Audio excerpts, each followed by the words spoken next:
예진님? 네. 우리 너무 오랜만이네요. 그러니까요. 오랜만에 뵀는데 벌써 또 어두워졌어요. 그니까요. 우리 분명 밝을 때 만났는데. 수다 떨다가. 그니까요. 아무튼 저희 이번에는 어떤 주제로 책 골라오기로 했는지 한번 소개해 주시겠어요? 네. 저희는 이번에 우연이라는 주제를 골라봤고, 네. 이제 우리가 일상 속에서 우연히 일어나는 일들이 또 의미 있게 다가올 때가 많으니까 약간 재밌겠다. 재밌는 주제일 것 같다. 그래서 이런 주제를 골랐고, 저는 네. 되게 고민을 되게 많이 했는데 우연과 관련된 책을 본 적도 사실 많이 없었고 그래가지고 맞아요. 맞아. 그래서 그 서점도 가보고 도서관도 가보고 뭐 이러다가 처음에는 우연의 생이라는 어떤 그 약간 철학적인 이야기가 담긴 에세이 같은 책을 좀 읽다가 막 읽기는 읽었는데 뭔가 이렇게 같이 나누고 싶을 만한 질문이 안 떠오르는 거예요. 그래서 약간 우리가 이제 사정으로 한 주 미룬 김에 네. 그럼 새로운 책 찾아볼까? 이래서 이제 또 막 찾다가 이제 발견한 게 저는 이 우연 제작자들이라는 책이거든요. 이 책은 요아브 블룸이라는 작가의 장편 소설이에요. 그래서 여기서 우리가 흔히 우연이라고 부르는 일들이 사실은 보이지 않는 누군가의 계획과 설계로 이루어진 세계라는 전제로 시작을 하거든요. 그러면서 너무 흥미진진했는데 여기에 뭔가 비밀 요원처럼 네. 우연 제작자들이라는 인물들이 나와요. 그러면 이 인물들이 사람은 또 아니거든요. 근데 비밀 좀 판타지 소설과 약간 스릴러와 이런 것들이 좀 섞여 있는데 그래서 우연 제작자들이 더 위에에서 대장 같은 사람들에서 한테 임무를 받거든요. 약간 이 사람들의 이 삶으로 들어가서 이 사람이 정해진 이런 삶이 있는데 예를 들면 신발 공장에 다니는 엄청 평범한 직원이 있어요. 근데 이 사람은 알고 보니까 원래는 예술적인 음악적 재능이 엄청 뛰어난 사람이라서 작곡가를 해야 하는 운명인 거예요. 근데 그럼 이 사람이 작곡을 해야 하잖아요. 그래서 이 사람이 작곡을 하게끔 우연을 설계해서 그런 임무를 부여해 주거든요. 그러면 우연 제작자는 그러면 이 사람이 작곡가가 되기 위해서 약간 어떻게 할까라는 거를 고민하고 그거를 설계하단 말이에요. 어떤 우연들을 세팅할까 설계를 막 하는데 그게 엄청 까다로워요. 왜냐면 규칙도 진짜 많고 하면 안 되는 우연들도 많고 그리고 진짜 또 약간 자연스럽게 녹여져야 되거든요. 뭐 억지로 뭔가 끌고 가거나 이 사람의 뭔가 이 자유의지를 막 꺾어버리면 안 되고 약간 이 사람이 약간 나도 모르게 어느새 이런 결정을 하게끔 만들어야 하는 그 되게 어려운 임무들을 하는. 그러네요. 네. 예를 들면 막 그 사람이 작곡가가 되기 위해서는 신발 공장에서 일단은 해고를 당해야 되는 거예요. 그래서 그 해고를 또 어떻게 또 자연스럽게 당할지.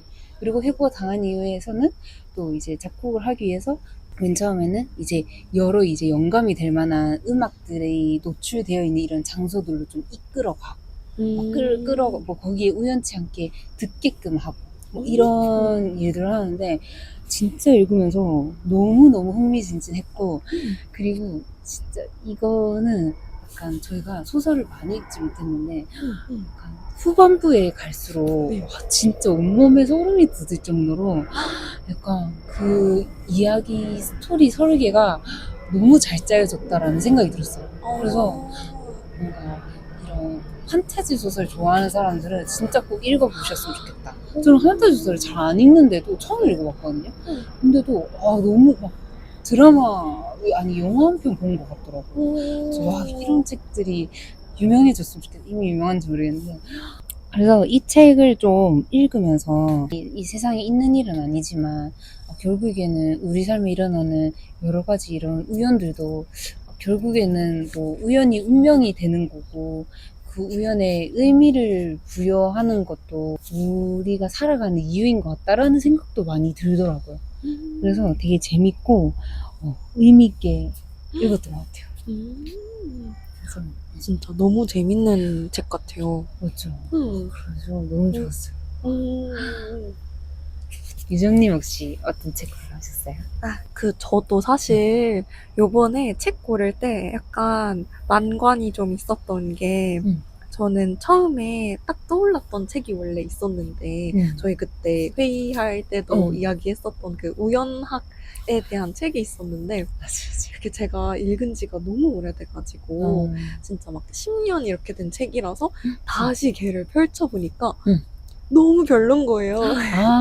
제가 그때 왜 괜찮다고 생각했는지 모르겠을 정도로 너무 별로고 너무 이상한 이야기들이 많이 있어서 그래서 이제 걔를 이제 완전 새로운 책으로 제가 찾았어요. 그래서 저는 요번에 찾은 책이 도서관에서 빌렸는데 우연한 걸작이라는 이제 약간 미술 에세이 같은 책이에요. 약간 비평이라고 해야 될지 에세이라고 해야 될지 에세이에 조금 더 가까운. 근데 이제 이 책을 쓴 작가가 이제 마이클 키멜만이라는 이제 기자이기도 하고 미술 전문 기자이기도 하고 미술 비평가이기도 한데요. 이 우연한 걸작이라는 책에서 되게 어떤 예술에 대한 어떤 경계를 좀 확장하고 예술가의 전형을 조금 확대하는 이제 그런 이야기들을 하고 있어요. 그래서 이제 저희가 뭔가 예술가라고 하면은 딱 이제 먼저 떠오르는 게 뭔가 엄청 천재적인 천부적인 재능의 막 피카소라든지 아니면은 되게 이렇게 비극적인 운명을 막 타고난 뭐 고흐 이런 예술가들이 막 삶을 약간 고통스럽지만 이렇게 예술로 막 영혼을 불살르는 막 이런 거를 되게 많이 떠올리게 되잖아요. 근데 이제 여기서는 이제 그런 예술가의 모습이 아니라 조금 이제 우연히 나왔거나 아니면 일상이랑 되게 밀접하게 연관을 맺고 있는 예술들 아니면은 좀 진짜 순수하게 뭔가 열정이나 애호를 가지고 이제 예술을 하는 이제 그런 사례들을 많이 이야기를 해요. 그래서 어떻게 보면은 좋아서 하다 보니까 우연히 예술이 된 케이스. 그래서 이런 이야기들을 많이 하거든요. 그래서 여기서 소개하는 것도 어떤 게 있냐면, 이를테면은, 밤로스라고 아세요? 그 그림 이렇게. 잠쉽죠? 맞아요. 잠십조 하는 이제 그 분이 나오면서 어떻게 대중적으로 예술을 많이 향유하게 됐고, 뭐 이런 이야기, 아마추어 예술, 이런 거부터 시작해서, 뭐 진짜 메트로폴리탄에 가면은 이렇게 그냥 누가 찍었는지도 모르는 그냥 일반 아마추어 사진이 이렇게 같이 걸려 있대요, 예술 작품으로. 그래서 진짜 이렇게 우연히 실수로 나온 사진이 정말 예술 작품, 미술관에 걸릴 수 있는 예술 작품이 될 수도 있고, 또 이제 아예 막 수집을 하는 진짜 광적으로 수집하는 사람들의 이야기 아니면은 진짜 작품을 감상하는 것도 예술이 될 수 있다고 이야기하거든요. 그래서 이제 그런 이야기들을 이제 보다 보니까 뭔가 이렇게 예술이 필연적으로 운명적으로 나오는 게 아니라 우연히 나올 수 있다 이런 이야기가 되게 좀 인상적이었었고 뭔가 처음부터 되게 큰 성공을 목표로 좀 계획한 게 아니고 이런 평범한 과정 속에서 우연한 걸작이 탄생했다 이제 이런 이야기가 저는 되게 좋았어요. 네, 마음에 와닿았어요. 그래서 이 책을 가지고 오게 됐습니다. 너무 좋아요. 근데 저도 막 원래 엄청 좋아하는 말이 생활예술인이라는 말을 되게 좋아하거든요. 이제 생활을 하면서 예술을 할 수 있다. 정말 요리 하나로도 예술을 할 수 있고. 그래서 이 책을 이렇게 들었을 때 너무 좋았던 것 같아요. 늘 약간 동경하던 이야기였는데 이런 게 있는 것 같아서 너무 좋았어요. 진짜. 제가 읽은 이 우연 제작자들이라는 책 속에서 유정님이랑 이제 나누고 싶었던 이야기들이 있었는데 첫 번째는 뭐냐면 아까 책 소개할 때 말씀드렸듯이 이제 이 소설 속의 우연 제작자들은 사람들을 특정 방향으로 좀 끌고 가는 게 아니라 이제 아주 작은 사건들을 배치해서 자연스럽게 그런 선택을 할 수 있도록 만들어 주거든요. 그래서 조금 아까 예시로 들었던 뭐 이런 음악 작곡가 얘기처럼 근데 조금 엉뚱한 질문일 수도 있는데 그런 상상을 해봤어요. 만약에 우리가 우연 제작자라고 한다면 네. 어떤 인물을 약간 받아보고 싶을까? 약간 이런 생각을 했거든요. 실제로도 네. 여기 소설 속의 우연 제작자들도 네. 되게 막 다 똑같은 게 아니라 누구는 사람과 사람을 만나게 해주는데 특화된 사람이 있고 누구는 막 대통령에 관련된 뭐 이런 우와. 큼지막한 일들을 하는 사람이 또 있고 아. 그게 되게 나뉘어져 있어요. 그래서 뭐 이런 인물들을 뭐 생각을 했을 때 혹시 뭐 유정님은 어떤 인물들을 맡아보고 싶은지 또 그거를 이루기 위해서 또 어떤 자연스러운 우연들을 설계할 것인지 또 상상해보면 재밌겠다라는 생각을 했거든요. 유정님 어떠세요? 진짜 너무 재밌는 질문이었어요. 언제 이런 걸 생각해보겠어요. 맞아. 저는 만약에 제가 이런 우연 제작자로 일을 하게 되면은, 어쨌든 누군가가 이렇게 좋아하는 일을 찾아가게끔 만드는 일을 하고 싶다는 생각이 들었거든요.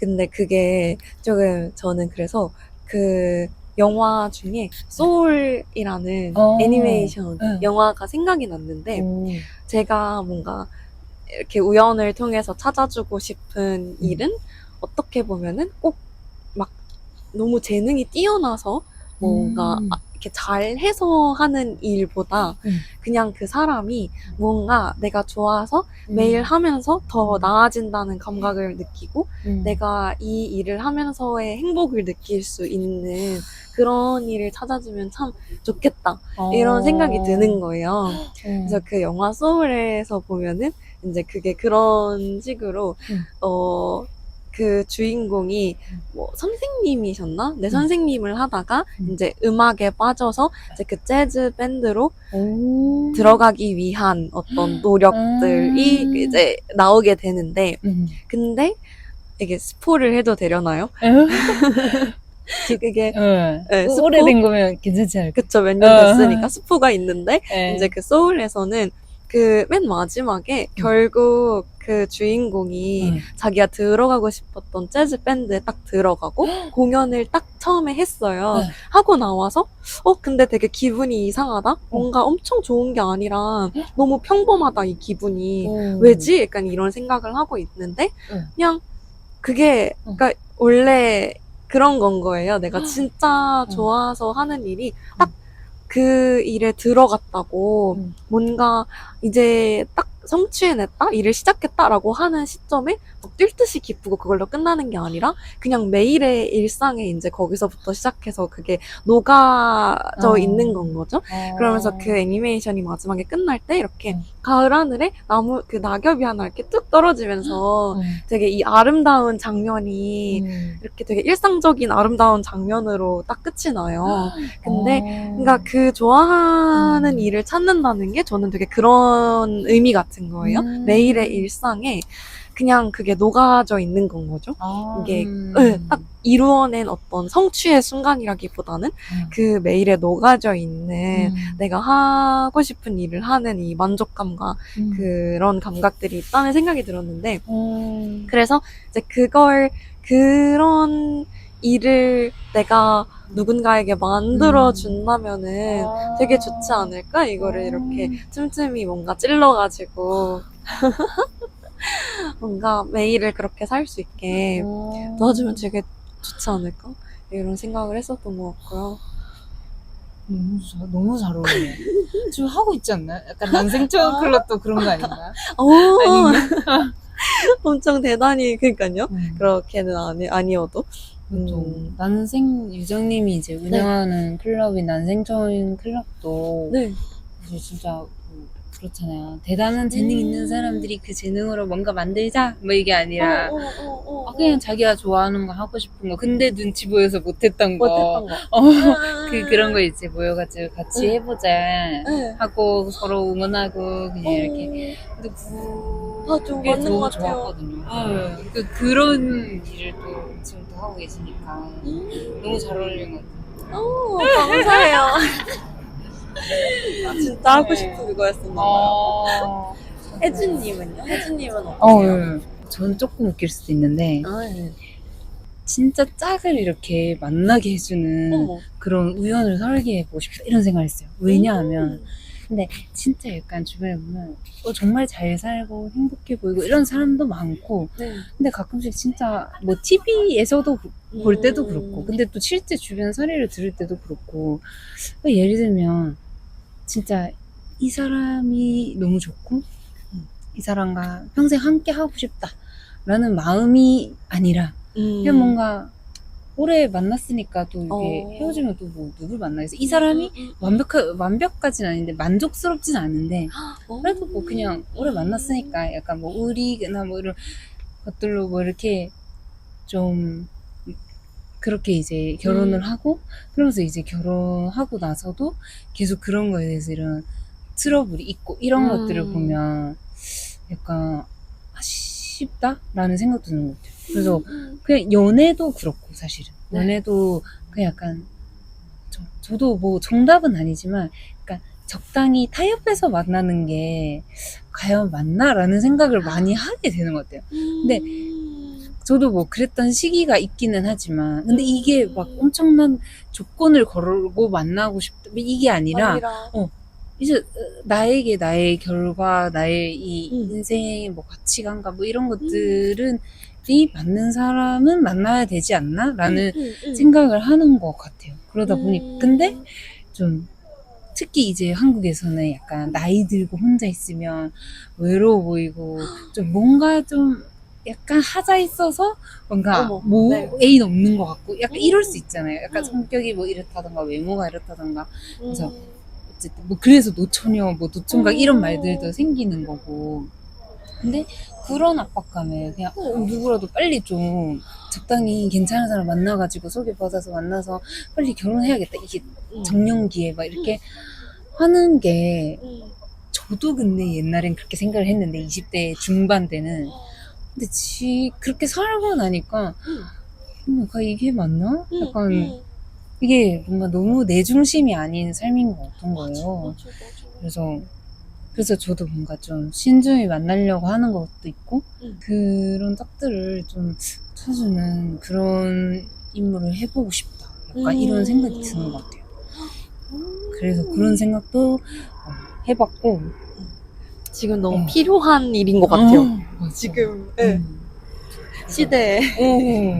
저도 근데 그 유정님이 좋아하는 일을 그거 사람들이 계속 할 수 있도록 이렇게 해주고 싶다고 했잖아요. 근데 저도 제 삶을 기준으로 생각했을 때 진짜 내가 뭘 해야 할지 모르는 방황하는 그런 청년들을 자신의 길을 갈 수 있도록 도와주고 싶다 이런 생각을 했어요. 저도 약간 직업을 한번 바꿨잖아요. 맞아요. 그러면서 저도 딱 직업을 바꿨을 때 바꾸려고 그렇게 시도를 했을 때 되게 뭔가 주변에 아무리 사람이 있어도 애인이 있어도 진짜 뭔가 고마워하고 외롭거든요. 왜냐하면 이거를 진심으로 응원해주는 사람이 있지 않는 이상 그리고 응원해주는 사람이 있다고 해도 결국에는 내가 뭔가 계속 뭔가를 찾아가야 하는데 내가 뭘 해야지 지금 하고 있는 건 아닌 것 같은데 근데 답을 모를 때 아직 찾고 있는 과정일 때는 그냥 막 누가 답을 줬으면 좋겠는 거예요. 너의 길을 이 정도로 너무 약간 헷갈리고 어떻게 해야 될지 모르겠는 그런 너무 힘든 시기가 있었다 보니까 근데 주변에서도 또 그런 것들 많이 겪는 것 같아요. 청년들이. 그래서 그래가지고 그런 청년들 있으면 좀 자연스럽게 우연으로 예를 들면 막 우연으로 막 이것도 해보고 저것도 해보고 만들다가 그러면서 이제 내가 하고 싶은 건 이거였구나 라는 걸 이제 찾게 해주는 그런 걸 해주면 너무 좋겠다라는 생각이 많이 들었던 것 같아요. 그래서 또 중요한 거는 그런 걸 할 때 그거를 진심으로 응원해줄 수 있는 사람을 곁에 있게 해주고 싶다. 그런 생각도 들었어요. 제가 최근에 그 나미야 잡화점의 기적이라고 네. 되게 유명한 소설이잖아요. 네네. 근데 뭐 그냥 이제 그 무료 영화로 있어가지고 이거 소설이 있는 건데 소설은 안 읽어봤거든요. 네. 근데 이 영화가 있길래 네, 영화로 그냥 가볍게 볼까 했는데 이제 중간에 보다가 너무 슬퍼서 껐어요. 그래서 다 못 진짜요? 봤거든요. 네. 다 못 봤는데 이제 거기서도 이제 나미야 잡화점 운영하는 할아버지가 있는데 네. 이제 사람들이 이제 그 잡화점에다가 자신의 고민들을 막 편지로 적어가지고 이렇게 봉투에 넣거든요. 그러면 이제 그 할아버지가 막 이렇게 그거에 대한 답변을 막 적어주는 거예요. 네. 그래서 이제 그러면서 이제 할아버지가 막 응원을 막 해주거든요. 한 명의 그 뮤지션을 꿈꾸는 네. 그런 청년이 나오는데 근데 이제 그 청년이 아버지가 이제 생선 가게를 하는데 주변에서 막 생선 가게 바업을 막 물려받으라고 하는 거죠. 그거 음악은 돈도 안 되고 이러니까. 근데 이제 그 사람이 막 이렇게 그 나미야 잡화점에다가 고민을 막 쓰거든요. 나는 뭐 음악의 길을 너무 가고 싶다. 나는 음악을 너무 사랑하고 근데 이제 주변 사람들의 이런 것들 때문에 막 생선 가게 가업을 물려받아야 한다는 그런 압박감을 가지고 있는데 근데 그래도 나는 뭐 하고 싶다 나의 그런 고민들을 어떻게 생각하냐 뭐 이런 식으로 뭐 이렇게 보내거든요. 근데 거기 내용이 좀 판타지라서 되게 복잡한데 결국에는 뭐 이래저래 하다가 결국에는 이제 그런 위로를 받고 응원을 받고 결국 끝까지 이제 뮤지션 길을 걷거든요. 그런 걸 보면서도 되게 그래 저렇게 해주는 진짜 한 사람이 참 필요한데 내가 하고자 하는 그런 길이 있을 때 그래서 이제 만약에 우연을 설치하면 그런 사람도 우연히 만나도록 해가지고 이렇게 계속 그 길을 갈 수 있게 해주면 좋겠다 그런 생각이 들더라고요. 그렇게 생각해봤어요. 응원해줄 한 사람. 그리고 네. 제가 이제 또 같이 얘기하고 싶었던 게 여기에 그런 문장이 나오거든요. 그런 얘기가 나오는데 그 우연 제작자들이 이렇게 있으면 거기에 또 대장이 있어요. 약간 회사를 치면 팀장인 것 같거든요. 네. 대장이라고 부르는 것 같은데 대장이 그 우연 제작자들한테 이런 얘기를 하거든요. 세상에는 늘 더 큰 그림이 있다. 너희들이 집중하고 있는 체계 이상의 무언가가 항상 있기 마련이지. 그 점을 잊지 마라. 선명한 경계선이란 없다.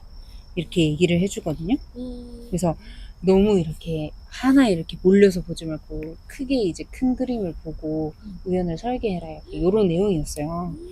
그러면서 생각을 했던 게 유정님은 우리의 그 일상의 사소한 경험이 나중에 좀 더 큰 맥락으로 이어지는 예를 들면 진짜 말로 인생의 큰 그림이라는 거를 좀 이건 약간 큰 그림이다. 꼭 큰 그림이 아니더라도 이런 거를 느껴보고 발견해 본 적이 있는가 그게 궁금했어요. 사소한 거라고. 저는 오히려 이게 사소한 건 아니긴 한데 그 뭔가 제가 최근에 약간 얼핏 혜진님한테 전에 얘기한 적이 있었는데 그 제가 대학원 수업 지금 듣고 있는 거 중에 이제 제가 같은 교수님 수업을 이제 2개를 듣고 있어요. 근데 그 교수님이 딱 이제 제가 좀 대학원 올 때 계속 생각했었던 뭔가 이렇게 디자인을 이론으로 뭔가 공부하고 뭔가 디자인, 건축, 공간, 공예 막 이런 것들을 좀 이론으로 공부할 수 있는 그런 기회가 있으면 좋겠다. 그래서 그걸로 뭔가 내가 글을 쓰고 싶다 이런 생각이 있었는데 근데 그게 진짜 딱 어떤 전공이 있는 것도 아니고 뭔가 그 명확한 그 길이 있는 것도 아니고 이게 너무 애매한 분야인 거예요. 왜냐면 뭐 또 디자인 뭐 이러면은 보통은 실무에서 디자이너 하는 분들이 많으시고 뭔가 여기에 대해 글을 쓴다고 하더라도 이제 그렇게 디자이너를 하셨던 분들이 이렇게 되시는 경우가 많고 이러다 보니까 저는 이제 제가 생각하는 게 뭔가 과연 있을까? 이런 생각을 되게 많이 했거든요. 근데 그게 제가 그 생각을 하게 되기까지도 제 인생에서 만난 되게 여러 가지 일들이 있었던 것 같아요. 뭐 뭔가 어쨌든 대학교 때에는 제가 대학교 때는 뭔가 그런 생각을 하면서 전공을 골랐어요. 나는 디자인이 좋은데, 근데 제가 그때 마침,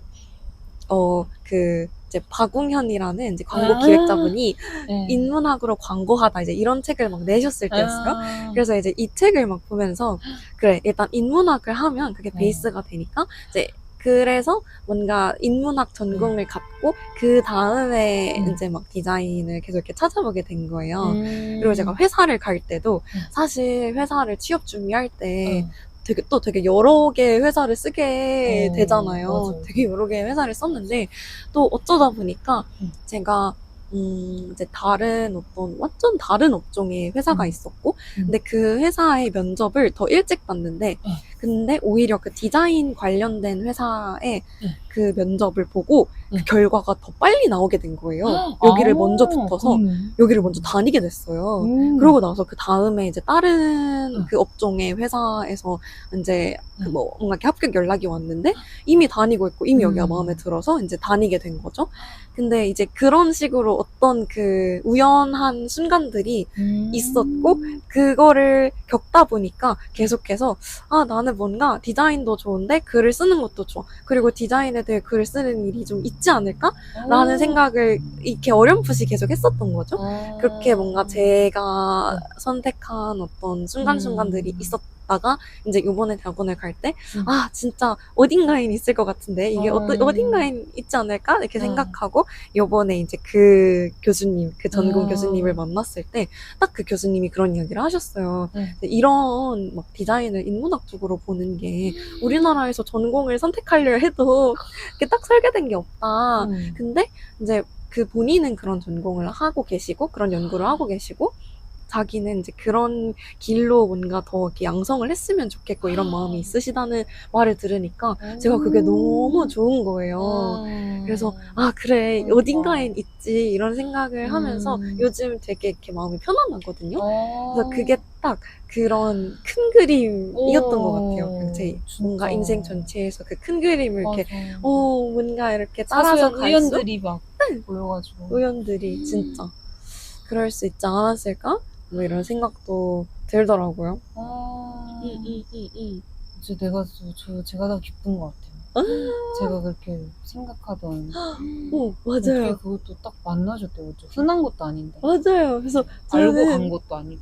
네, 막 너무 좋은 거예요. 아직 뭐 아무것도 뭐 안 됐지만 그냥 그런 이야기를 들으니까 너무 좋더라고요. 위안이 되더라고요. 너무 좋네요. 혜진님은 어떠세요? 네. 그렇게 큰 그림에 대해서 좀 느껴보신 적 있으세요? 저는 우연히 읽은 책에서 네. 어떻게 보면 이 일의 방향을 잡았던 것 같아요. 그게 뭐였냐면 이제 제가 그 책을 봤던 계기는 잘 기억이 안 나는데 제가 막 책을 좋아하기 시작을 할 때부터는 좀 일상의 에세이 위주로 되게 많이 읽었었거든요.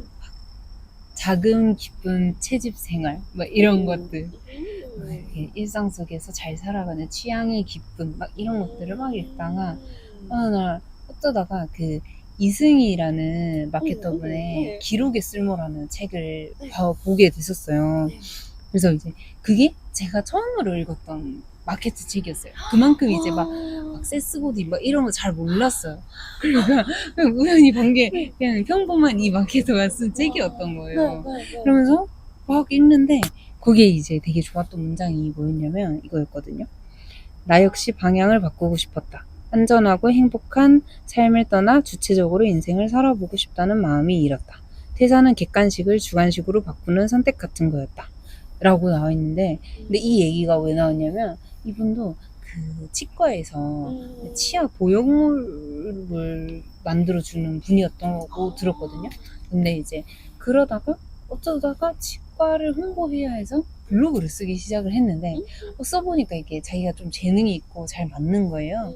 그래서 막 개인 블로그도 막 활용을 했는데 그 당시가 지금 엄청 큰 기업이 된 배달의 민족이 이제서야 이제 회사 딱 나오는 시기였던 거예요. 그분이 초창기 막 배달의 민족을 어플을 쓰면서 막 너무 좋아가지고 자기 블로그에 그냥 배달의 민족 앱 너무 좋다. 다들 써봐라 막 이러면서 그냥 스스로 홍보글을 올렸는데 그 글을 또 배달의 민족에서 보고 우리가 이제 사람을 채용할 건데 이왕이면 우리 브랜드 좋아하는 사람 쓰자 해서 진짜 아무 그런 전공도 없는 이 분에게 연락을 해서 그분을 마케터로 이렇게 부른 거예요. 그래서 그분도 인생에 처음으로 이제 마케터로 살아간 거예요.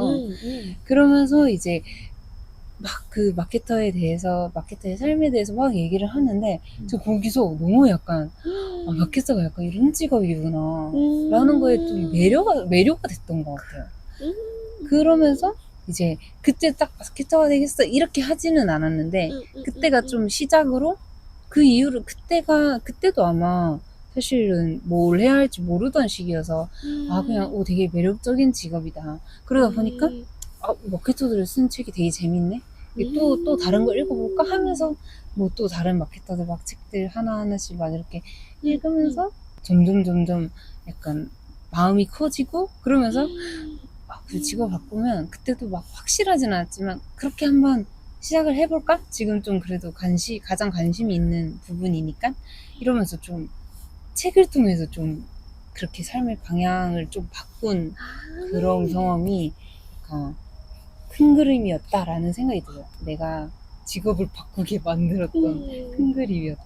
그리고 제가 마지막으로 하고 싶은 질문이 뭐였냐면 이 책에서 이제 운명과 자유의지에 대해서도 되게 중요하게 다루거든요. 만약에 이런 유정님의 삶에 이런 중요한 순간들이 사실 누군가 뒤에서 이렇게 설계한 우연이라면 어떨 것 같으신지, 실패해도 큰 그림 속의 한 조각이었구나 하고 안심이 될 수도 있을 것 같고, 또 반대로 자유가 없다는 생각이 좀 불편하거나 무섭다고 느낄 수도 있을 것 같다라는 생각이 들더라고요. 그래서 유정님의 생각도 궁금했어요. 근데 저는 이 우연재 작자라는 그거를 알기 전에도 약간 그런 생각이 있었던 것 같아요. 저는 그 둘 중에서는 큰 그림이 있다는 게 조금 마음을 편안하게 해주는 편이라고 생각하는데, 왜냐면은 뭔가 오히려 제가 내리는 결정 하나하나, 선택 하나하나가 진짜 오롯이 내가 만들어 가야 하는 거라고 생각하면, 그러니까 뭔가 그려지고 있는 큰 그림이 있다는 생각을 하지 못하면 오히려 그 하나하나에 너무 힘이 들어갈 것 같은 거예요. 그래서 이게 뭔가 내가 꼭, 그러니까 저도 막 운명론 같은 거를 믿는 거는 아닌데 꼭 처음부터 다 짜여져 있으니까 결정된 거고 내가 할 수 있는 건 없어 이렇게 생각이 드는 게 아니라 그냥 뭔가 우리 바깥에 내가 알 수 없는 어떤 무언가가 있어서, 그래서 이게 큰 틀에서 흘러가는 방향이 분명히 있다라고 생각하고 제가 하나하나를 해나갈 때 그게 오히려 제 선택 하나하나에 좀 강박을 갖지 않아도 되게 되는 거예요. 그래서 뭔가 내가 하는 일에 후회나 불안을 갖지 않아도 결국에는 어딘가로 잘 가고 있을 거라는 믿음을 갖게 되는 것 같아요. 그래서 이제 좀 여유 있게 바라볼 수 있게 되고, 제 인생 전체를. 그리고 좀 조급함을 내려놓을 수도 있는 것 같고. 그래서 오히려 저는 그게 지금을 더 충실하게 살 수 있는 생각이 되는 것 같거든요. 이게 그 우연 제작자가 저는 제가 모르는 어딘가 제 바깥에 있다는 게 되게 중요한 것 같아요. 그래서 내가 항상 내가 원하는 대로만 이렇게 조정해서 가는 게 아니라 내가 알 수 없는 어떤 바깥에 무언가가 있다라는 거를 받아들이는 게 저는 저한테는 약간 성숙의 과정이기도 했거든요. 그래서 이게 내가 막 3개년, 5개년 계획을 미리 세워놓고 하나하나 이게 틀리면 안 돼. 내가 하면서 선택하면서 해나가야 돼. 라는 강박을 갖는 게 아니라 좀 이 강박에서 벗어나는 거. 약간 뭔가 인생 전체에 흘러가는 방향이 있다. 라고 생각하는. 계속 똑같은 말을 반복하고 있는 것 같은데. 아니. 그래서 제가 그런 의미에서 그 되게 좋아하는 말이 그 이동진 영화 평론가님이 그 이제 자기 좌우명으로 그렇게 얘기하셨어요. 하루하루는 성실하게, 인생 전체는 되는 대로 이렇게 얘기하셨는데, 근데 그 되는 대로가 되게 나쁜 표현처럼 보이지만 저는 이 약간 우연 제작자가 있다는 걸 받아들이는 거라고 비슷하다고 생각했거든요. 뭔가 나를 내가 알 수는 없어도 그러니까 내가 지금 하는 모든 선택의 결과를 지금 당장은 알 수 없지만 그냥 하루하루를 성실하고 충실하게 살다 보면은 어딘가에 도달할 수 있을 거라는 이제 그런 생각이 오히려 들더라고요. 맞아요. 진짜 너무 공감하는 것 같아요. 아 진짜요? 저도 그 말을 네. 진짜 좋아해요. 하루하루 성실하게 인생 전체는 되는 대로. 너무 저도. 삶이 필요한 건 것 같고, 그리고 또 최근에 뭐 그런 얘기 들었거든요. 그 네. 다람쥐가 그 도토리를 되게 좋아하잖아요. 네. 도토리를 막 이렇게 자기가 먹으려고 막 땅속에 막 여기저기 막 뭐 심어 놓는데요. 근데 기억력이 안 좋아가지고 어디에 심었는지 모른다는 거예요. 어디에 심었는지 모르는데 걔가 심어줬으니까 그게 결국에는 봄이 되면 이제 싹이 트고 나무가 된다. 그런 열매가 맺힌다라는 얘기를 들었는데, 근데 제가 되게 그게 좋았던 게 뭔가 내가 막 이것저것 뭔가 내 나름대로 의미가 있어서 막 한 일들이 있는데 사실은 지금 당장 결과를 보기가 어려운 일들이 너무 많은 거예요. 맞아요. 사실 그러다 보면 좀 힘도 빠지고 또 좀 포기하게 되기도 하고 의미 없는 일들을 했나라는 생각도 들게 되는데, 근데 사실은 그런 것들이 다 그런 때가 되면 또 이런 결과들이 생기고 또 그런 나무가 열리고 열매가 맺히고 그렇게 되는 거다라고 생각을 하니까 되게 위로도 되고 계속 하게 되는 운동력이 되는 것 같더라고요. 그래서 그런 얘기도 좀 생각이 들었던 것 같아요. 저는 약간 이 우연으로 이어지는 운명이 저도 저에게 해가 되는 게 아니라면 결국에는 제가 잘 되기 위해, 제가 제 삶을 살기 위해 세워진 것들이라면 괜찮다는 생각을 했었어요, 저도. 근데 실제로도 저도 그렇게 생각을 하고 있거든요. 약간 이거는 뭐 종교적인 이유지만 결국에는 그 큰 계획 안에 저는 있다고 생각을 하고 있고, 그래서 좀 큰 어려움이 있어도 좀 크게 낙담하지 않는 이유도, 그리고 또 너무 잘 된 것에 있어도 내가 잘해서 잘 됐어 이렇게 자만하지 않는 이유도 결국에는 그런 계획 안에 우연들 안에 세워졌기 때문이라는 생각을, 그렇기 때문에 그렇게 생각하면서 사는 것 같아요. 그래서 저도 이종이와 비슷하게 그렇게 생각했답니다. 진짜 비슷한 그 생각과 가치관으로. 저도 이제 제가 이 우연한 걸작이라는 책을 읽으면서 혜진님이랑 조금 나눠보고 싶은 이야기가 있었는데, 저는 이 지금 일부 인용문을 한번 읽어볼게요. 네. 때로 예술은 이렇게 태어난다. 예상치 못하게 나타나는 것이다. 그러니까 반드시 앞문으로만 들어오는 것만은 아니라는 얘기다. 뒷문으로 몰래 들어오는 엉뚱한 우연의 결과이기에 더 놀랍다. 그래서 이제 이런 말을 쓰면서 이 작가가 어떤 예술은 우연히 탄생하기도 한다는 말을 하거든요. 그래서 좀 약간 실수로 만들어진 작품이나 이런 걸 얘기하기도 하는데, 근데 그게 또 이 책에서는 특히 이제 코닥 카메라 있잖아요. 이게 뭔가 이렇게 상용화되고 대중화가 되면서 사진을 좀 모든 사람들이 좀 쉽고 가볍게 찍기 시작하면서 생긴 그 아마추어 예술에 대해서 좀 이야기를 해요. 그래서 이제 그렇게 아마추어 예술이 만들어질 수 있었기 때문에 또 우연과 실수의 걸작들이 나올 수 있었다. 이제 이런 이야기를 하거든요. 그래서 이제 그런 맥락에서 이제 혜진님에게도 어떤 이런 엉뚱한 우연히 좀 좋은 결과물을 만든 그런 경험이 있으신지, 그리고 만약에 그랬었다면은 이제 뭔가 이 코닥 카메라처럼 내가 이렇게 결과물을 계속해서 많이 쉽게 만들어 볼 수 있었던 어떤 도구가 있었는지 좀 궁금했어요.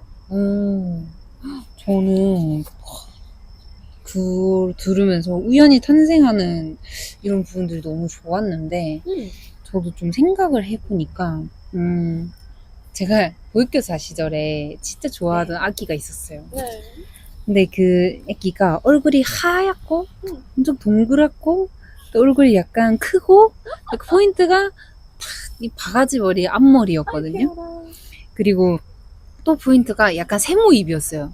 볼살 때문에 처지는 건지 늘 이렇게 세모 입이었거든요.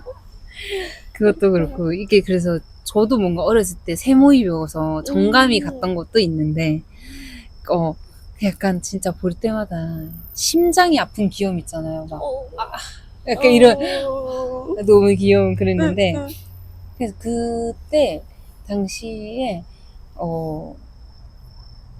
아이패드를 산지 한 1년 정도 됐던 해였거든요. 그러면서 그제서야 좀 뭔가 프로크리에이트 막 배우고 막 유튜브 보면서 이렇게 배우고 이러고 있었는데 갑자기 그 애기의 캐릭터를 너무 그려보고 싶은 거예요. 그래가지고 그 애기를 상상하면서 막 이렇게 막 그렸거든요. 얼굴은 이렇게 크게 여기 볼 부분은 이렇게 이 부분은 약간 올록볼록해야 하고 뭐 약간 앞머리가 있고 얼굴이 하얗고 이러면서 막 그렸는데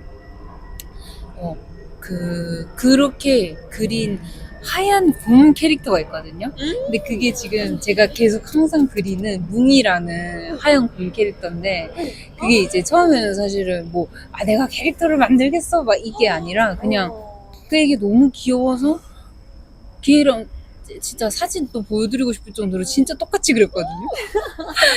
그랬는데 눈도 이렇게 땅글땅글 까맣고 그랬는데 그리고 나니까 너무 마음에 드는 거예요. 나랑도 약간 닮은 것 같기도 하고 이래서 약간 그러다 보니까 처음에는 그냥 너무 귀여우니까 그걸로 막 옷 입히고 뭐 약간 뭐 이런저런 모습들 막 그리고 뭐 이랬는데 이제 그러다 보니까 이제 또 계속 계속 그리게 되고 뭐 너무 이제 제가 만족스럽고 귀여우니까 그런 것들로 막 키링도 만들고 스티커도 만들고 이러면서 뭐 굿즈도 만들어보고 캐릭터가 있으니까 근데 그런 것도 우연히 뭔가 좋아하는 걸 그리다가 약간의 그런 뭔가 물성이 된 게 아닐까? 그런 생각이 들었고 확실히 제가 그림 전공자가 아니다 보니까 사실 손그림이라 그림을 하면 절대 못 그렸을 거예요. 그 선 하나 그리는데 지우개 엄청 많이 썼을 것 같은데 아이패드가 있으니까 너무 쉽게 그리고 너무 쉽게 딱 지우고 수정하고 그래서 이런 그림을 더 많이 그릴 수 있도록 도와준 물건이 또 아이패드인 것 같다라는 생각이 들더라고요. 지금도 뭐 잘 쓰고 있고. 그래서 저는 그런 경험이 떠올랐어요. 그 무기에게 그런 히스토리가 있는 줄 몰랐네요. 저도 생각해보니까 처음에 시작은 그 친구였더라고요. 앞머리가 있었던 이유도 그 친구. 진짜 우연히 나온 걸작. 유정님은 좀 어떤 게 있으셨어요? 저는 사실 이걸 보면서 뭐가 생각이 났냐면은 저도 이제 저는 그 도구라고 했을 때 약간 독립 출판물이 좀 생각이 났거든요. 제가 또 요새 요새 새로 제가 출판물을 하나 내기도 했었고, 그리고 북페어를 많이 가고 있어요. 그래가지고. 근데 제가 예전에 맨 처음에 그 독립 출판사 만들고 처음 냈던 책은 되게 준비도 오래 걸렸고, 그게 인터뷰집이어서 인터뷰하고 이제 사진도 찍고 편집하고 막 검수하고 이게 되게 몇 달씩 오래 걸린 그런 책이었어요.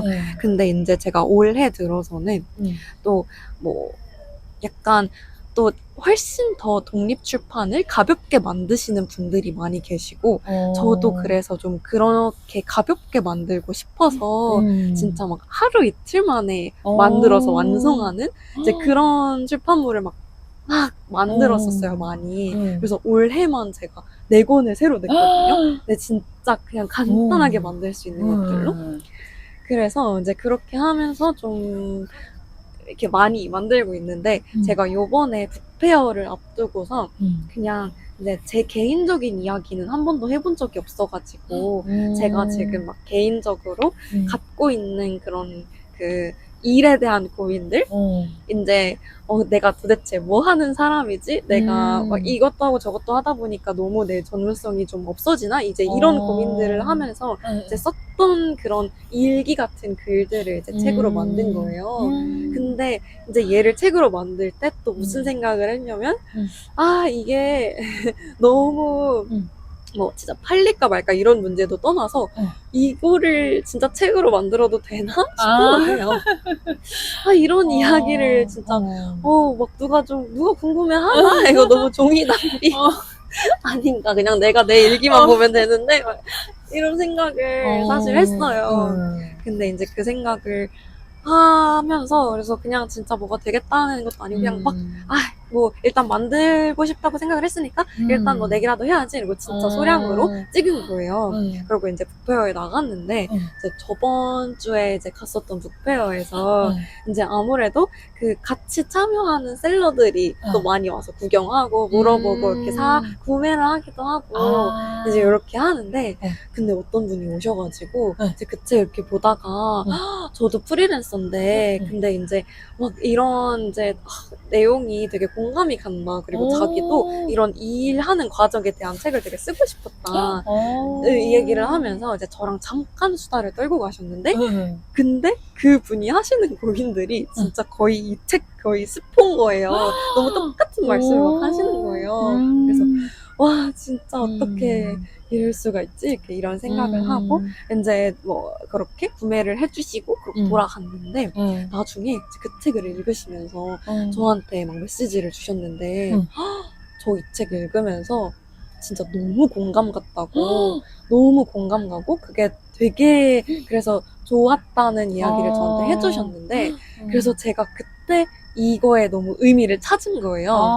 그러니까 만들 때는 몰랐던 의미가 이제 그때 가서 생긴 거죠. 그래서 막 그걸로 제가 너무 좋았는데 어쨌든 그 만들 당시에는 이게 어떤 결과로 어떤 반응으로 받아들여질 수 있을지 모르는 게 맞는 것 같아요. 근데 그거를 모르다가 그냥 그래도 만들지 않으면은 모르는 결과가 있으니까 그래서 내보고 사람을 만나보고 이제 그렇게 하면서 막 엄청 대단한 결과물까지는 아니어도 그 진짜 얻을 수 있는 의미가 있겠구나 좀 이런 생각을 하게 됐어요. 그리고 그래서 진짜 그 코닥처럼 저는 이 독립출판이라는 것 자체가 되게 많은 사람들에게 그걸 쉽게 결과물을 내볼 수 있는 기회를 주는 것 같아서 그게 좋더라고요. 맞네요, 진짜. 그래서 독립출판이 그런 역할을 한다고 생각 못 해봤는데, 그럼요, 확실히. 누구든 좀 책을 만들 수 있는, 맞아요. 누구든 작가가 될 수 있는. 그쵸. 전 진짜 더 많은 사람들이 막 냈으면 좋겠어요. 진짜. 너무 좋아요. 너무 재밌어요. 그리고 제가 또 네. 다른 좀 연결된 질문이 있는데 네. 여기서 이제 뭐 꼭 아마추어랑 이렇게 프로를 꼭 이렇게 엄밀하게 나누는 건 진짜 아닌데요. 근데 이제 이 책에서 얼마나 특히 현대 미술이 그 형식도 되게 다양해지고 있고 이렇게 개념이나 관점만으로 예술이 사실 되기도 하잖아요. 예술 작품이. 이제 그런 이야기들을 하는 과정에서 이제 아마추어를 좀 다시 보게 하는 말들을 많이 하거든요. 근데 여기 이런 말이 있어서 제가 적어왔어요. 여기서 아마추어란 그 본연의 의미, 즉 애호가를 뜻한다. 무언가를 정말 사랑해서 진정으로 하는 사람들이다. 최고의 아마추어는 프로의 기술을 갖춘 사람이겠지만 반면 진정한 프로란 본질적으로 아마추어로 남아있는 사람들이다. 이들은 세간에서 세련된 스타일이라 생각할지도 모르는 냉소와 아이러니를 원리한다. 이 말이 저는 너무 좋았는데 그래서 이제 뭔가 아마추어의 예술에 대해서 이야기하면서 이렇게 뭔가 진정으로 사랑해서 하는 사람들에 대해 이야기하는 게 되게 인상적이었어요. 그래서 어떻게 보면은 그런 세련된 기술을 갖춘 뭐 프로와 진정한 사랑을 갖춘 아마추어라고 한다면 이게 또 사람마다 어떤 관점이 그 생각이 많이 달라지는 것 같아요. 저는 여기에 이제 좀 반대되는 이야기 중에 응. 그 서장훈 응. 님, 그 농구 선수였었던 이제 그분이 그런 얘기를 했었어요. 이제 응. 이분은 완전 프로의 관점인데 응. 나는 농구를 즐기면서 해본 적이 없다. 근데 되게 멋있는 말이잖아요. 진짜 프로의 정신이잖아요. 내가 하기 싫은 순간에도 했기 때문에 어떤 결과물을 얻을 수 있었다는 거예요. 그래서 그렇게 생각하는 관점도 이제 분명히 있기 마련인데 그게 사람마다 다를 것 같아요. 그래서 이제 혜진님은 그런 말하자면은 되게 그 프로의 어떤 그 세련된 정신과 이 뭔가 애호하는 마음의 아마추어 중에 좀 어떤 데에 더 마음이 가시는지 좀 그게 궁금했어요. 저는 이 아마추어란 말이 되게 좋은 것 같아요. 아, 진짜요? 그런 것 같고, 네. 그래서 더 마음이 가는 것도 있고, 그런 얘기를 했었거든요. 네. 막, 그, 회사의 디자이너 분이랑 얘기를 하다가, 그분이, 어쨌든, 프로라고 하면 프로일 수 있잖아요. 뭐 입시 미술부터 해가지고 디자인 전공을 했고, 막 이러니까. 근데 자기는 아이들이 그림 그리는 걸 제일 좋아한대요. 왜냐면 진짜 아무 목적도 없이 아무 성과도 바라지도 않고 결과를 바라지도 않고 그냥 오로지 즐기면서 자기가 원하면서 그리는 그 순수한 마음으로 하는 게 자신 정말 너무 좋아 보인다고 그런 얘기가 되게 저한테 인상 깊었는데 그러니까 이 질문을 들으면서도 이제 갑자기 또 생각이 들었고 그리고 이제 반 고흐도 사실 막 천재적인 예술가 뭐 이렇게 유명하긴 한데 결국에는 죽고 나서 유명해졌잖아요. 그러면 그 전까지는 수많은 작품들을 그냥 진짜 너무 그림이 좋고 그림을 너무 그리고 싶고 막 자기 그 친구 누구더라? 그 친구 막 유명한 화가 놀러 와서 그 친구 고갱이 놀러 와서 있을 때 그 친구한테 막 그려주려고 막 해바라기 꽃 막 이렇게 그려놓고 이런 것들이 그런 모습들을 저도 그 짧게 이렇게 책 읽어서 알고 있었는데 오히려 막 천재적인 예술가였다 막 이런 전보다 그 얘기를 들을 때 되게 좋은 거예요. 이게 뭔가 순수하게 너무 좋아서 그림을 그렸다 이 얘기 들을 때 항상 와닿는 것 같고 그리고 또 저는 블로그 쓰는 거를 진짜 좋아하는데 저는 근데 막 파워 블로그 이런 글은 잘 안 읽거든요. 근데 그냥 되게 그냥 일상을 살아가는 그냥 저 비슷한 누군지도 모르는 그냥 어딘가에 살고 있는 그 사람이 그냥 자기 삶 기록하려고 쓰는 글을 읽을 때 되게 재밌어요. 재밌는 내용도 없는데 맨날 보고 있어. 막 그런 글을 막 이렇게 뭐 이웃색을 해가지고 맨날 그런 걸 보고 있어요. 그 사람 뭐 먹은 거, 차 마신 거, 왜 보는 줄 알았는데 그게 되게 매력적인 거예요. 아마추어의 매력이 있고. 아무 성과를 바라지 않고 그냥 내가 쓰고 싶어서 쓰는 글들 이런 것들이 누구 눈치 보지 않고 하는 그런 것들이 되게 마음으로 쓰니까 그걸 읽는 사람도 마음이 편해진다라는 느낌이 들더라고요. 그래가지고 블로그를 쓰면서도 그런 생각을 했었고 또 생각을 했던 거예요. 사실은 좀 변명 아닌 변명처럼 될 수 있는데 저는 프로를 되게 멋있다고 생각을 하면서도 난 프로가 될 수 없다는 생각을 많이 해요. 왜냐하면 말씀하셨듯이 프로는 좋아하는 마음으로만 될 수 없으니까 나는 그렇게 못하겠다. 지금까지 살면서도 약간 억지로 참고 하는 걸 잘 못했던 것 같아요.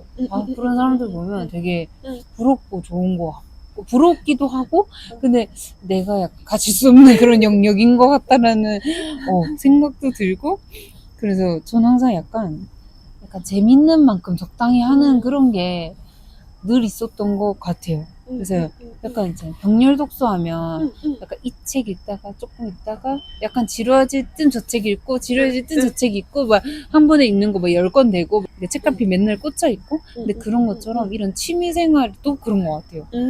그림 깔짝깔짝 그리다가 약간 지루하고 잠 온다? 글 쓰다가 약간 그렇다? 뭐 산책하다가 막 음악 듣다가 뭐 약간 그런 거 같은데 이게 약간 ADHD인지 모르겠는데 그러면서 병렬 취미. 병렬 취미 맞아요. 평일 취미처럼 하더라고요. 약간 그래서 음, 단점은 약간 네. 하나를 깊이 못한다. 장점은 음, 흥미를 쉽게 잃지 않는다. 그냥 그렇게 받아들이고 있는 것 같아요. 그래서 일에 있어서도 네. 최근에 뭐 무슨 생각을 했냐면 네. 이게 완전히 막 그 100%는 아니지만 예를 들면 저는 스타일이 일이 이렇게 있잖아요. 그러면 내가 뭔가 마케터여도 네. 이거에 관련된 모든 거는 내가 알고 있어야 한다라는 게 있어요. 약간.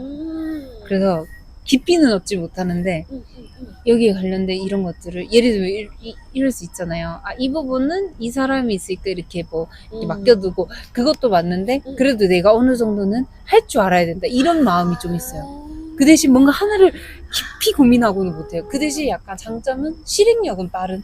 오케이. 이렇게 하면 되니까 이렇게 치우고 다음 일. 이게 성격이 그래요. 뭔가 하나를 뭔가 지루하게 느끼나 봐요.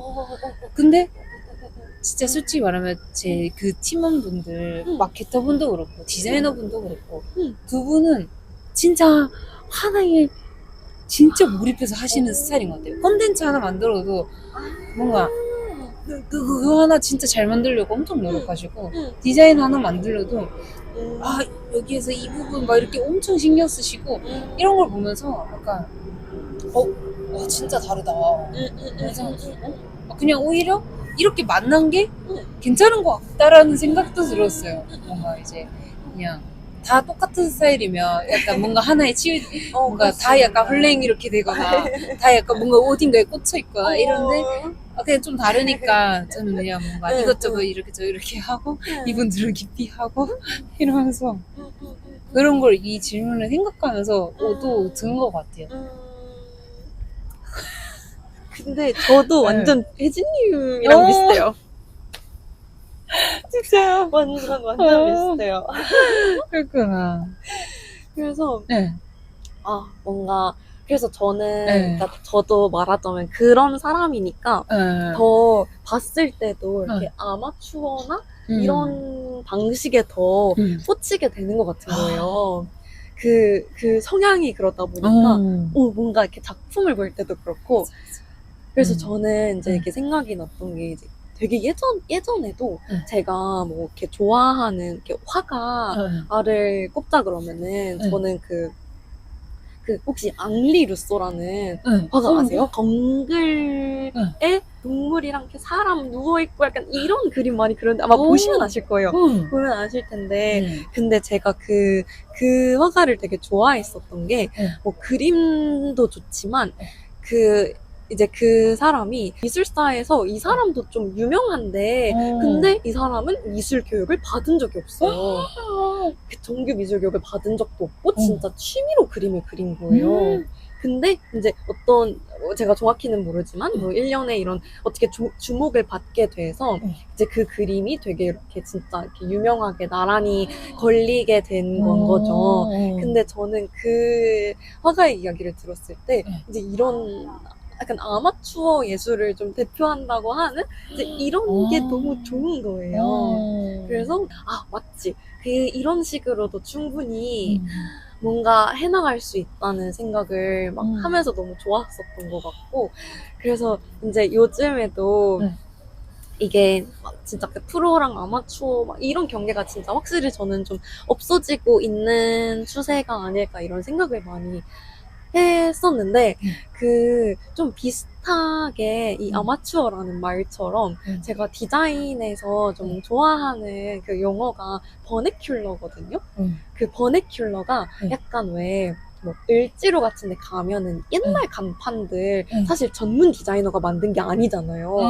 그거는 그냥 진짜 이렇게 간판 만드는 사람이 만들었거나 뭐 아니면 어떤 건 심지어 이렇게 막 아니면 아예 이렇게 지방으로 내려가면은 그냥 본인이 만든 뭐 간판이나 본인이 만든 뭐 이런 것들이 있잖아요. 맞아. 뭐 포스터 같은 것도 막 본인이 직접 만들고 이제 이런 것들을 그러니까 전문 디자이너가 하지 않은 거를 버네큘러 디자인이라고 부르는데 근데 제가 그것 자체도 들었을 때 너무 좋았고 그리고 이거 너무 더 진짜 알고 싶다, 너무 재밌다라고 느꼈었던 게 제가 예전에 그 서천이라는 완전 이 소도시에 간 적이 있는데 네. 이제 거기에 어느 카페, 되게 젊은 카페 사장님이 계셨어요. 근데 그 사장님이 이 카페 인테리어를 셀프로 하셨는데 근데 그 인테리어 한 과정을 얘기를 해주셨어요. 그게 완전 버네큘러 디자인이었는데 왜냐면 그 카페 사장님의 시아버지께서 뭐 조선소에서 일을 하셨나? 이렇게 좀 이런 막 네. 용접도 하시고 막 이런 기술을 갖고 계신 분이셨는데 그 카페에 이렇게 철 기둥 같은 게 박혀 있고 이제 그 사이에 이렇게 나무로 이렇게 쭉 가로지르는 뭔가 상판을 설치를 하셔서 이걸 디저트 바로 이용을 하고 계셨어요. 그 위에 막 이렇게 그 디저트 만드신 거 다 올려놓고 판매하시고 근데 이제 거기에 비하인드가 이 철 기둥이 막 오늘 무슨 뭐 인테리어를 하는 사람이 와서 한 게 아니고 이 건물 자체가 너무 오래된 건물이라서 이 전에 말하자면 세입자분이 지붕 무너질까봐 그냥 철 기둥을 막 박아놨대요. 근데 이게 사실 보기 되게 흉하잖아요. 근데 뽑을 수도 없고 이거 막 고민을 하고 계셨는데 시아버지께서 내가 해결해줄게. 그래서 뚝딱뚝딱 해가지고 디저트 바를 만들어주신 거예요. 우와. 근데 그것도 그 얘기도 너무 재밌고 진짜. 네, 그 안에 있는 모든 것들이 그 안에 있는 막 조명 막 모든 것들이 그냥 사장님의 안목으로 직접 골라서 직접 설치해서 그래서 너무 거기에 네, 그게 다 너무 개성이 있는 거예요. 그래서 그걸 보면서 진짜 이런 게 너무 저는 더 마음이 갔어요. 전문적이지 않아서 더 마음이 갔어요. 진짜 재밌어요. 가보고 싶다. 그쵸. 네, 거기도 그리고 그냥 저는 그런 로컬의 버네큘러 디자인을 찾아가보는 그런 걸 언젠간 하고 싶어요. 그 너무 찾아서. 재밌었겠다. 네. 아니면 막 전문 취재해서. 디자인이 하지 않은. 맞아요. 언젠간. 너무 재밌을 것 같아. 너무 좋습니다. 아무튼. 그리고 제가 이제 마지막 이야기인데요. 이것도 저는 약간은 이제 우연이랑 조금 멀어지고 있지만 원래 뭐 다 이렇게 이어지는. 그러니까요.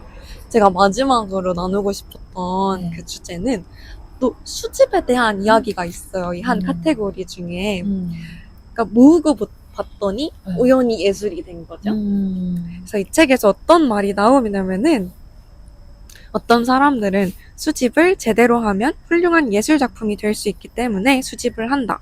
그래서 우리 자신은 수집을 하지 않더라도 다른 사람의 훌륭한 수집품들을 보는 것을 좋아한다. 그래서 이 챕터에서 소개하는 사람이 이제 힉스 씨라는 치과 의사예요. 예술가도 아니고 그냥 치과 의사인데 이분이 전구에 꽂혀서 75,000개의 전구를 수집을 했대요. 그래서 이게 모으고 보니까 이거는 이제 예술 작품이 된 거죠.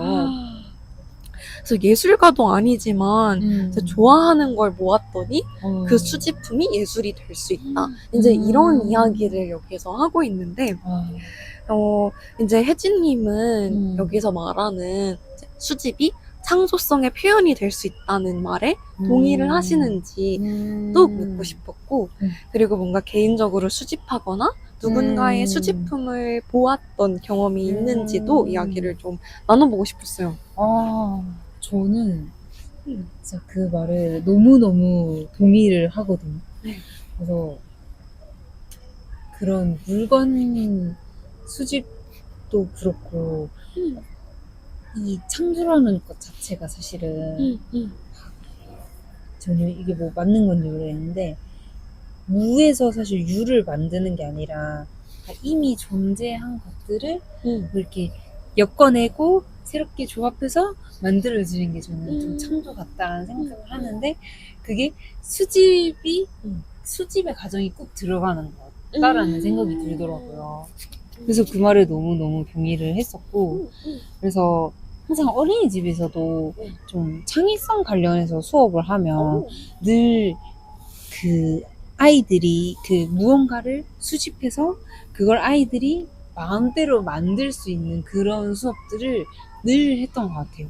예를 들면 좀 낙엽들 이런 거 어린아이들은 낙엽들 이런 거 주워가지고 그걸로 뭐 여러 가지 만드는 거 있잖아요. 뭐 얼굴 머리 만들든지 동물 만들든지 그것도 색깔도 막 다양하고 그런 것들도 했던 것 같고, 그리고 다양한 크기들 박스들 이렇게 모아가지고 또 그것도 이렇게 제가 일을 했던 어린이집에서는 늘 뭔가 그런 것들을 강조했던 것 같거든요. 지원을 해주고 교사는 아이들이 거기에서 마음껏 놀게 해주고 거기서 의미를 끄집어내고 발견하는 게 교사의 역할이다. 이런 얘기들을 항상 했어서 항상 뭔가 정제돼 있는 수업보다는 그런 수업도 많이 했던 것 같고, 그래서 막 박스들을 다 이렇게 여러 크기의 막 박스들 모아놓으면 뭐 어떤 애들은 크게 만들어서 집 만드는 애들도 있고, 어떤 애들은 이제 자동차 만드는 애들도 있고, 책상 만드는 애들도 있고, 뭐 그랬던 기억이 또 많이 나더라고요.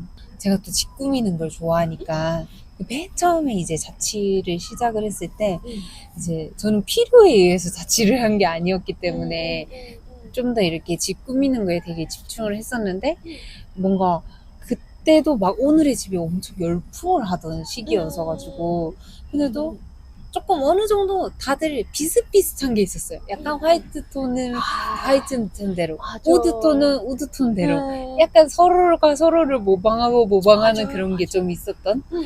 좀 막 튀는 색보다는 좀 더 모던한 게 좀 유행을 하던 그런 시기였는데, 근데 이제 그런 걸 보면서도 이제 나는 나만의 방을 만들고 싶다 이런. 근데 제가 인테리어 전문가는 아니니까 여기 이렇게 해야지 이렇게 바로 결정을 못하니까 일단은 수집하자. 그래서 막 수집했거든요. 그래서 여기서는 약간 이런 배치를 가져오고 여기서는 이런 분위기를 갖고 와야겠다 이러면서, 그때도 아이패드가 있어가지고 그러면 그 가구 사진들도 다 찍어놔가지고 그 방 이렇게 그려서 그거 이렇게 눕기 딴다기는 뭐하고 약간 아무튼 이렇게 해서 여기는 이렇게 침대 여기다가 세팅해놓고 이 친구랑 그 옆에 협탁의 색상이랑 어울리나? 그리고 이 조명이랑 이러면서 막 배치해보고 그러면서 막 이렇게 여기저기 이렇게 다 이렇게 포함시켜가지고 막 만들어내니까 어쨌든 조금 저만의 방이 완성이 된 것 같더라고요. 그러면서 방을 꾸몄던 기억도 나는 것 같아요. 그래서 뭔가 늘 되게 작은 걸 할 때도 저는 항상 수집하는 과정이 늘 들어가는 것 같아요. 뭔가 머릿속에서 뿅 하고 약간 잘 못 나와서 그런지 계속 이렇게. 그래서 확실히 이렇게 창조하고 수집의 과정이 늘 들어가지 않나. 수집하지 않더라도 이제 그 한 번에 만들어내는 사람도 결국에는 머릿속에 그 수집들이 있어서 이렇게 하는 게 아닐까라는 생각도 들었던 것 같아요. 그렇게 저는 생각해봤습니다. 맞아. 완전 맞네요. 다양한 수집을 하고 계시면서 이제 유정님은 좀 어떠세요? 어떤 수집을? 저는 되게 웃긴 게 사실 이 내용을 보고 어떤 수집이 생각이 났냐면은 그 맹구 있잖아요. 짱구 친구 맹구가 돌 모으는 거 아세요? 말하니까 떠올랐어요. 맞아. 돌을 좋아하잖아. 모으잖아요. 맞아. 근데 너무 웃긴 게 귀여워. 너무 귀엽잖아요. 진짜 근데 그게 진짜 수집인 게 제가 또 수집에 대해서 그 최근에 봤던 전시가 있는데 저기 공예박물관에 그 어떤 그러니까 수집가인 허동화라는 분의 이제 전시가 있었어요. 이제 이 분의 기증품도 거기 전시가 되어 있고, 그리고 이제 벽에 이런 수집에 대한 이 분의 생각이 적혀 있었는데, 이제 뭐라고 써져 있었냐면은, 이제 수집 원칙이 있어요. 그래서 가능하면 수집하는 종류가 적어야 한다. 이제 될수록 범위를 좁혀 깊이 들어가야 하고, 또 발품을 팔아서 해야 한다.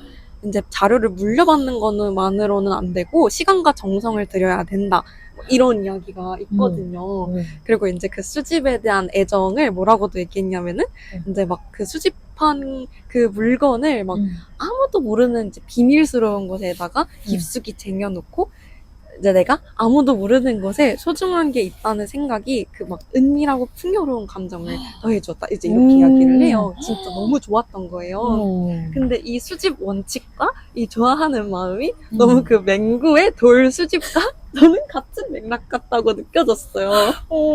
그래야지. 무조건 이제 돌이라는 그 한정된 맞아. 무언가를 이제 수집을 하고 그리고 이제 그 수집한 거를 보면은 이게 내가 진짜 좋아서 하는 거잖아요. 근데 그게 그 좋아하는 대상을 모으다 보면은 이게 저희야 돌을 안 모으는 저희야 지금 지나가다가 돌을 봐도 그냥 아무런 생각도 안 하고 그냥 지나치잖아요. 그리고 각자의 돌이 뭐가 어떻게 다른지도 모르고 근데 수집하는 사람은 그 차이가 보이는 거예요. 이 돌이랑 저 돌이 다르고 각자의 돌이 어떤 특별한 건 거잖아요. 그러니까 그게 그 수집하는 사람이 발견할 수 있는 지점인 거라는 생각이 들어가지고 그래서 그러니까 수집이 진짜 예술이라고 될 수 있을 만큼 볼 수 있겠구나 이런 생각도 좀 들었었고 그리고 또 하나 들었었던 생각은 이제 수집을 하는 과정에서 이제 혜진님이 하셨던 얘기랑 좀 비슷한 맥락인 것 같긴 한데 사람이 수집을 하면 그러니까 왜 인공지능도 수집할 수 있잖아요. 인공지능이 수집한 거 말고 사람이 수집하면 무조건 그 사람의 어떤 기준과 관점이 들어갈 수밖에 없기 때문에 그 수집이 그냥 단순히 나열된 무언가가 아니라 어떤 그냥 하나의 관점으로 진짜 통합된 무언가가 될 수밖에 없는 건 거예요. 그 사람이 무언가를 모으는 순간 무조건 기준이 들어갈 수밖에 없고 무조건 그 사람의 생각과 취향과 관점이 들어갈 수밖에 없어서 그래서 이제 그거를 생각하다 보니까 진짜 수집에 대해서 좀 다르게 좀 보게 된 것 같고 그리고 이제 실제로 얼마 전에 들었었던 이제 그 용어가 뭐가 있었냐면은 아예 아카이브 아트라는 게 있더라고요. 그래서 아카이브가 그냥 그 자체로 예술이 된 거예요.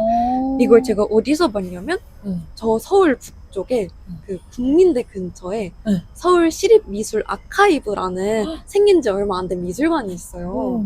나중에 진짜 같이 가요. 너무 좋은데 너무 재밌을 것 같아. 공간도 너무 좋은데 근데 이제 그 전시가 이제 아카이브 아트를 좀 다뤘었는데 아카이브 아트를 앞으로도 계속 다룰 그런 미술관인데 거기 보면은 그냥 진짜 막 우리가 예술이라고 생각할 수 없는 막 90년대 인터넷 카페에 쓴 게시글들 뭐 이런 것도 있고 그런 커뮤니티 게시글 뭐 그리고 손으로 쓴 기록들 막 이런 것들을 그냥 모아놓고 어떤 맥락을 만들면서 그게 예술이 된 건 거예요.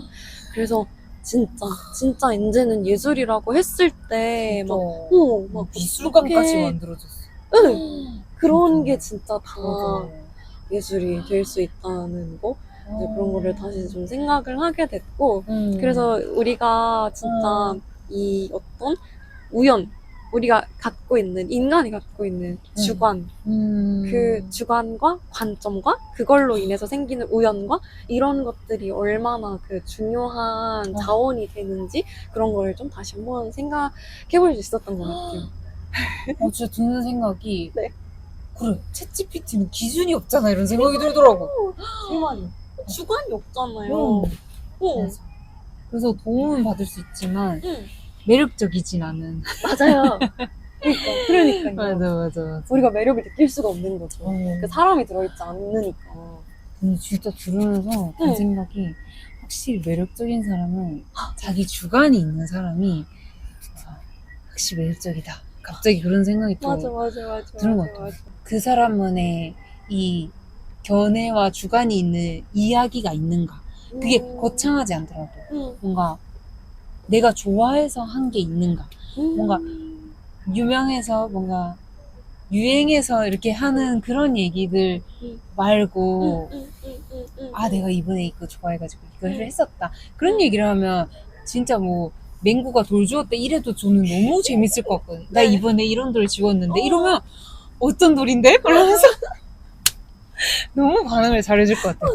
그렇구나 이러면서 막 지금 이렇게 공원서 이렇게 얘기하는 것도 되게 뭐 그렇잖아요. 어쨌든 우리가 책을 가지고 하지만 결국 우리 얘기를 하게 되잖아요. 질문에 대한 맞아요. 얘기들을. 그래서 저는 좀 재밌는 것 같거든요. 진짜 일상적인 얘기를 하는 거긴 한데 그래서 너무 재밌는 것 같아요. 요즘 그런 생각을 하는 것 같아요. 아, 너무 좋은데요. 그니까요.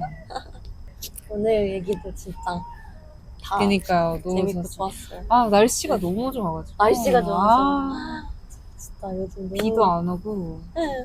근데 항상 습함이 뭔가 있는 것 같아. 아, 그렇지 않나? 습한 뭔가가 이 습기가. 네, 그렇죠, 네, 그렇죠. 네, 네. 왜냐면 저는 예민한 게 이렇게 곱슬이니까 이게 머리에서 그렇게 하는구나. 뭔가 느낌에서는 네. 사실은 네. 오늘 맑은데?